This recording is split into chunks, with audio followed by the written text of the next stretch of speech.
Good afternoon. It is Tuesday, and Michael is still working on things, so he's out today. I wanted to talk today about one of my favorite topics, and it's misinformation. And the reason why it's my favorite topic is just because I can't stand it on either side. Like, I really don't care who's giving it. I like the truth, period. So, something I posted was about Steve Harvey, right? So, let me find it here. I didn't grab that one. Anyway, Glenn and I yesterday were talking about the Epstein files in the evening, and we're debating on watching Celebrity Family Feud with Steve Harvey. And I said, man, wouldn't that be depressing if Steve Harvey was in the files? So I got on there, and guess what? Steve Harvey is in the files. Now, there's a couple different type of people when you hear that. A lot of people are just like, oh my God, wow, I would never believe that. And then you have some people who might ask, why? Why is he in the files? How is he in the files? And so that's kind of what I wanted to show you guys. We have to take everything as a grain of salt until we check into it. You cannot just believe everything that you're told. So is Steve Harvey in the files? He absolutely is. But it's advertisements, literally. Like, look at this one right here. Let me just make this a little bigger to make sure that everybody can see it. Okay. Yeah, so look at this one. Join now, business packages, Steve Harvey show. I mean, like, these are advertisements, the daily news. Okay. So the reason I'm bringing this up is because we really need to be mindful of what we're listening to and how we're listening to it. We can't hear things like Steve Harvey's in the Epstein files and jump to conclusions. I don't care who it is. Okay. We can't just assume that they're in there for nefarious reasons. Okay. So that's one. That one's fun. And let me show you another one that I think is pretty interesting. I guess we'll add this back to stage. Let's see. There is a lot of talk about about sulfuric acid. So if by some chance you've never watched a crime show, sulfuric acid is used in a lot of the crime shows, right, to break down bodies. Okay, so here we have a receipt here for 6 55-gallon drums of sulfuric acid. Okay, here's the thing. You can look at this, and my very first reaction was 100%. Oh, that tracks, right? Like, that makes sense. I get why he would have sulfuric acid. What a terrible thought, right? Okay, but I'm telling you, there's more to it. So I went to go look, and one thing I did was I actually went to the end of this here, and, because everybody starts at the beginning. Well, I jumped to the end. And check this out. This is actually a water purification system. It's a desalinization system. And when you search the word sulfuric acid, oh, where did it go? Okay, there we go. It comes up right here, right? So again, is it possible? I mean, I'm not doubting it. I wouldn't put it beyond that happening. But again, here's sulfuric acid, and it's used within the system. And I mean, you can see it here, like it's literally all used for a water desalination system. And there's a lot more of the documentation that supports that. I am not implying that it couldn't have possibly been used for that. But what I'm saying is that you have to really dig in and look, because you can't believe everything you're told. And I've seen a lot of people talk about this one, people that I follow, and I didn't bat an eye at it. I went, oh, well, that makes sense. And that I left it there until I started getting into some other stuff. And I thought, oh, maybe I should go see what that really says. So, this is just all questioning. Like, the most important thing that we can do is just question. Do not believe. I don't care who is posting it, how much you trust them. Okay. This guy's been around for a long time. I honestly can't tell you exactly who he is, but David Wolf, I've seen him for a long time. He's got a huge amount of followers. Okay. Actually, let me look. David Wolf. Okay, he has 11 million followers. Okay.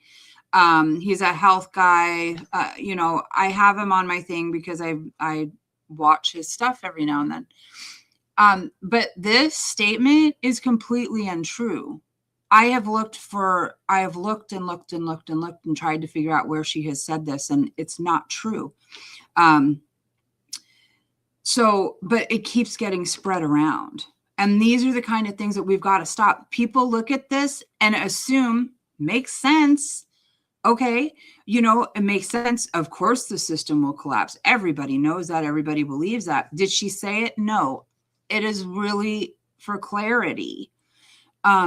And we have to be clear in a time where everything that we're listening to could be a lie, could be AI generated.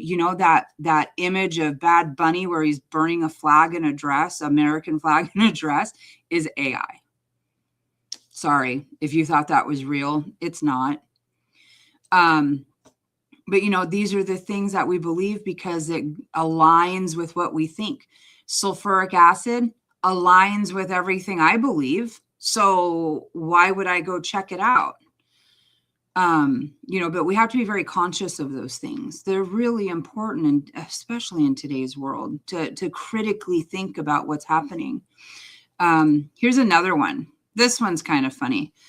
You see this clip, right? There's no context. Context is very important, and this is talking about an old QAnon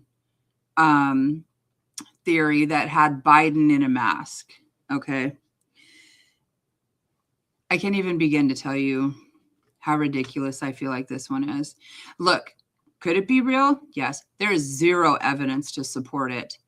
And the only reason that this is in the Epstein files is because this is a snippet of something that was sent to the FBI. So again, you can look that up in the files. And let's see. Oh, let me go to it.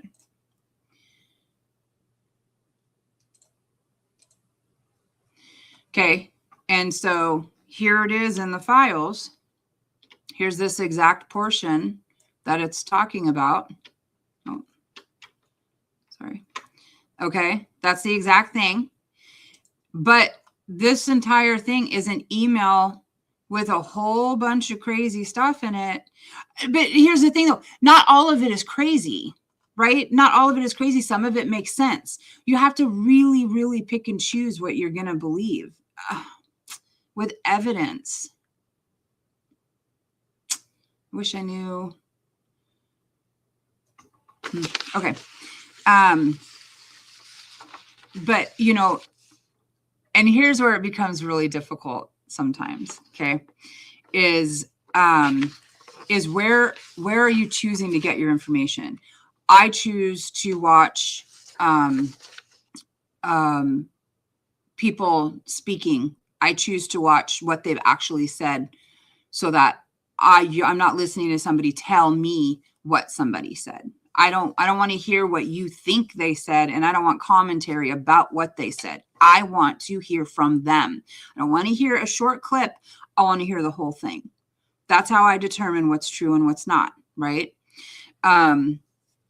So anyway, That's part of it. But so then you have the looking up of information. I want to look up the information and see for myself where that information is stated, whether it's in a study. You don't know how to read a study, figure it out. It is not hard. Figure out how to read this stuff and learn so that you are not going to get hogwashed, right? Because I took a file and I put it into chat from the .gov site, right? And it says, oh, I can't access that. So here I am asking Chat GPT to tell me about some of these things. And now I'm asking it about a specific file that I'm thinking it has access to, looking at all the same things that I am, and it doesn't, because there's an age requirement to look at this stuff. You have to verify that you are of 18 years old. The computer cannot do that. Therefore, that is not where it is gathering information from. So that's another reason why you have to check. If I went and I asked about Steve Harvey just in chat, it would say no, right? Because Steve Harvey isn't a target of the Epstein file. Steve Harvey was an ad. So if you look up his name, he shows up, but he wasn't in the file. So nobody's talking about the fact that he's in there, right? Nefarious or not, like just that he's listed in there. Like he's not one of the people talked about because it doesn't make sense to be talking about him. Other than for our purposes, right? So when you're looking at information, you have to really make sure that you are drilling down on chat.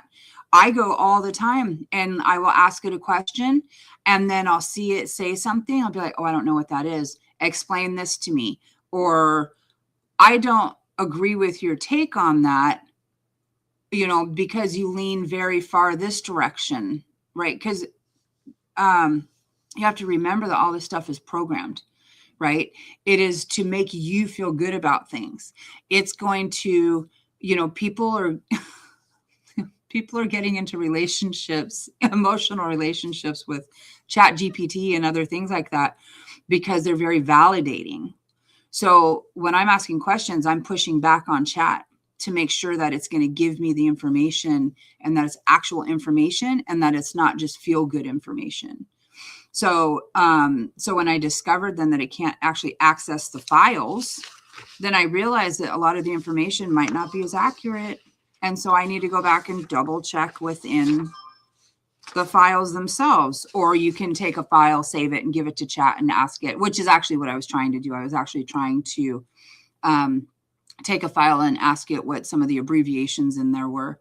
And that's what it couldn't find. So I had to, save it and put it into chat manually. So that's how you're going to get the best information, right? You get a really long one, you can put it into chat and ask it to summarize it. But it's not going to find that information unless you do. So here's how chat is getting the information that it gives you. If you're using chat to get for the Epstein files, okay, anything related to the Epstein files, DOJ documents, and federal investigations has to come from publicly released sources.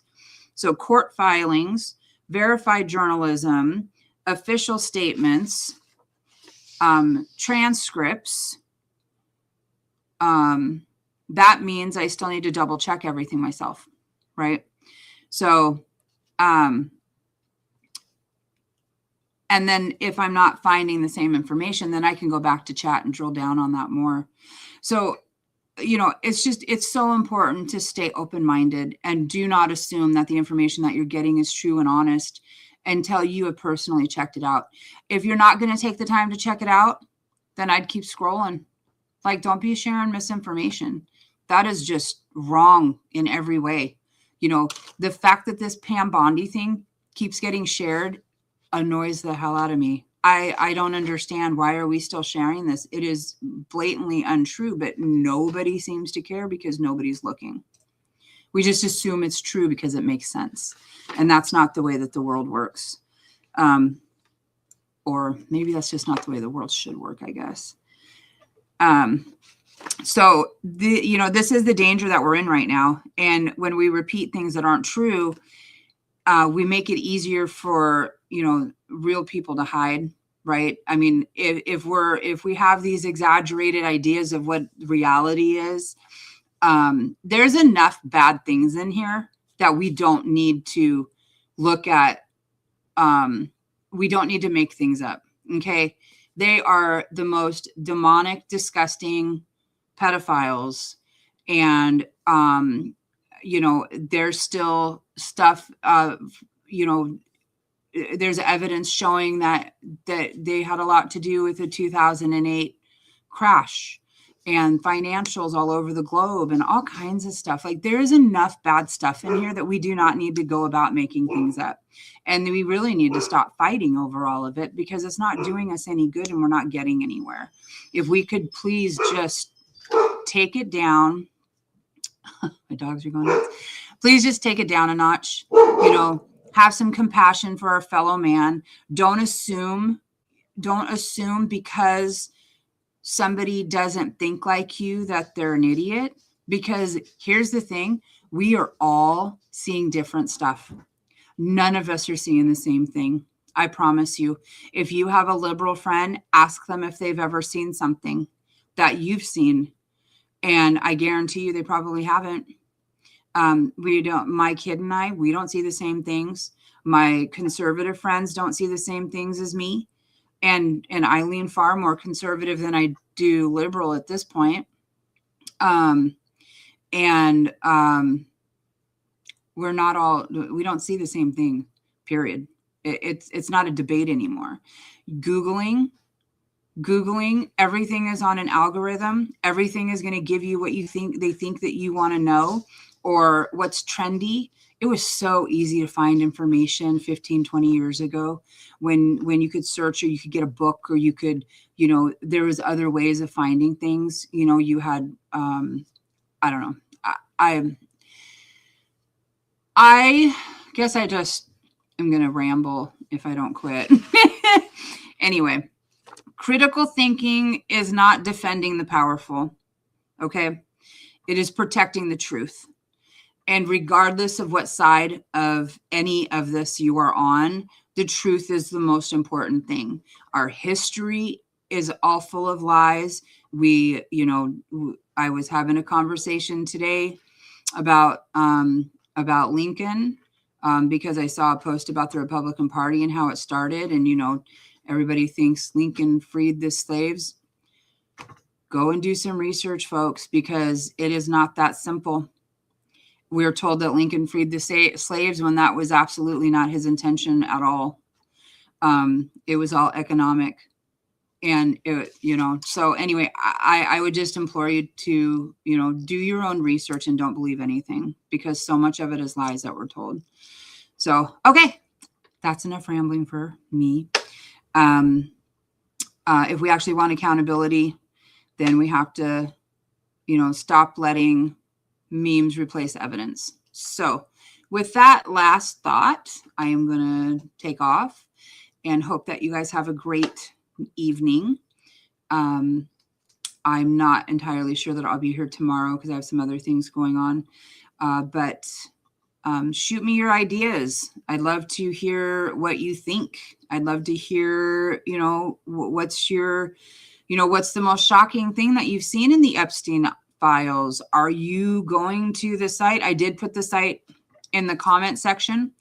I'm sorry, not in the comment section, in the description, if anybody wants to and hasn't gone to go look at things from the Epstein files themselves, go take a peek. And if you like what we're doing, make sure that you consider donating. And if you're interested in running for office, please reach out, because we need people to stand up and take back take back our state. So, all right. Have a great night.